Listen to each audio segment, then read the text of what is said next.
Hello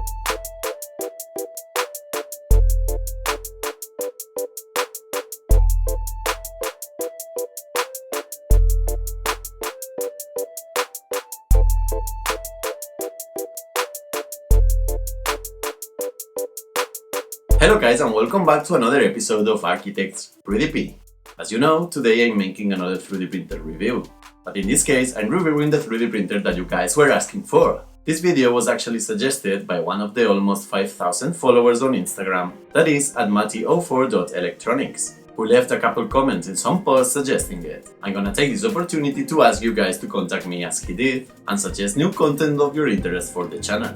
I'll be very happy to answer to all of your comments. In the comments, he asked me to give a name to the 3D printer I assembled in the Build the Best DIY 3D printer series, as well as make a review explaining its best features, and that's exactly what I'm gonna do now. But before starting, be sure to click here in the subscribe button and to ring that bell to be notified when cool stuff is uploaded. If you do it, you will help me creating new content and growing the channel to reach more special viewers like you.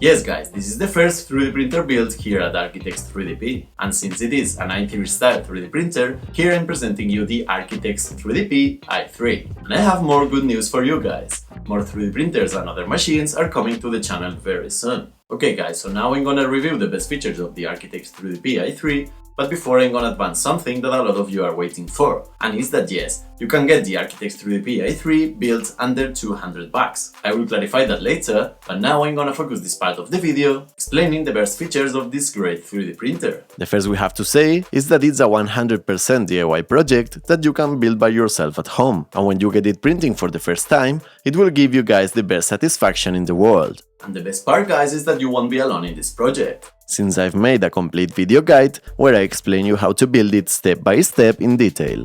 These are all the episodes of the series that you will find linked down in the description of the video.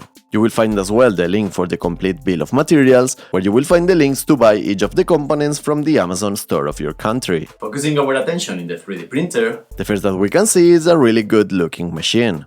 Furthermore, it is completely customizable, since you can literally change each of the printed parts to make it any color of your choice, etc. The build is very robust and stable, since the structure is built out of metal. This rigid structure will provide a really good quality in your prints. Trust me, much better than most of the 3D printers that you can buy in this price range, which frames are built out of wood, acrylics or other materials such as these ones.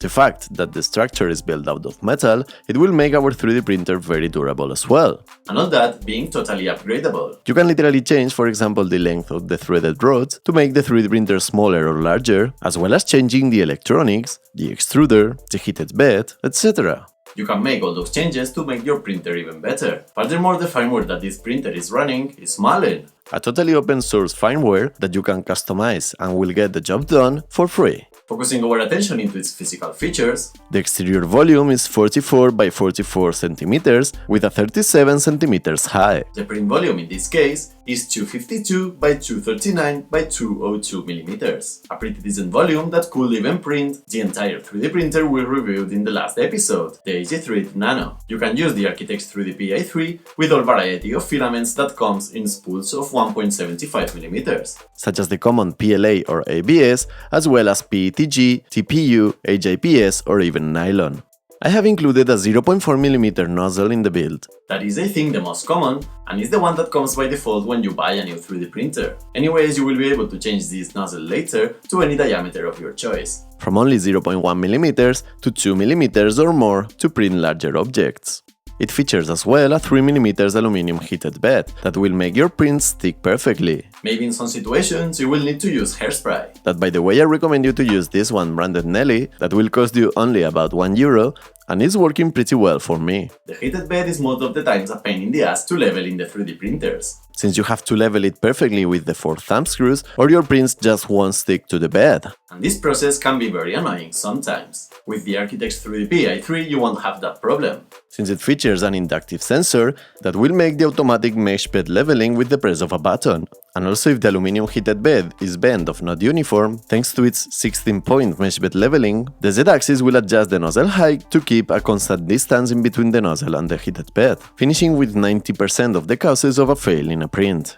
The nozzle, the heated bed, and its 5 motors are controlled by the combination of an Arduino Mega 2560, the RAM's 1.4, and 4 A4988 stepper motor drivers, that you can, for example, upgrade as I did to the TMC2130, what will make your 3D printer a lot more silent and precise using the stealth mode, as I will explain you in a dedicated video very soon. The printer has an incredible precision. You can choose a layer height from only 0.05mm to an unlimited height depending on the size of the nozzle you are mounting. This feature will give you the possibility to print different objects from different scales, from the very small ones until large objects like this Batman and the ones that I'm gonna show you right now in this montage.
Also, with the included layer fan, you can make very complicated prints like the ones shown in the bridging test in the cooling episode that I made for the Advanced Cura Custom Settings series. By the way, I strongly recommend you to watch this series that I uploaded a while ago. There I will teach you how to configure each of the parameters of Ultimaker Cura to optimize it for the Architects3DP i3 or any other printer. I will link you all the episodes down in the video description. Adjusting these settings, you can make your printer very fast. For example, in this case, it's printing at 160mm per second, crazy fast. Or you can also make it very precise and silent at low speeds. It's completely up to you.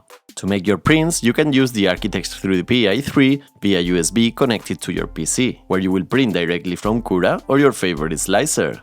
Or you can also choose to print from the SD card, controlling the 3D printer through the LCD panel, what will give you full control of the parameters of the 3D printer. The only you need to do is to insert the G-code generated in Cura into the SD card. There are a lot of component options to choose from to build this Architects3DP i3 3D printer. For example, you can use a compatible Arduino board instead of the genuine one, as well as the ramps or also the E3D V6 extruder, where I used a clone and I have never had any problem with it. Also, you could use the 6mm laser cut aluminum frame or go straightly with a self-cutted plywood frame that you can cut with the provided PDF plans. By doing that, you will keep the price of the 3D printer way below the $200 mark, so that's another option that is completely up to you. But the same way you can save money going lower, you can choose to go higher and better. For example, going with the TMC2130 stepper motor drivers will make your 3D printer more precise and silent. I also switched from the metallic LM8UU linear ball bearings to the IGUs, that are made of nylon and will make your Architects3DP even more silent. In addition, you could also add Octoprint, what will allow you to print via internet and much more cool options, as well as building the rack that I built to build my 3D printer farm, that you will also find linked down in the description. With my shelving solution, I've solved the problem to organize all my 3D printers, including cool options like this system to fit the filament. You can also add more cool options, like an illumination system powered by the 3D printer power supply itself. I built a lighting system for my 3D printer farm, and the only thing that I have to do to make it work is to connect this plug right here and hit this switch to have a nice illumination in my prints. I will link you all the projects that I made for this 3D printer down in the description, so you can build them if you want, since they are so cool. To finish, I'm gonna let you with a couple shots of our Architects3DP i3 and a couple cool prints that I made with it.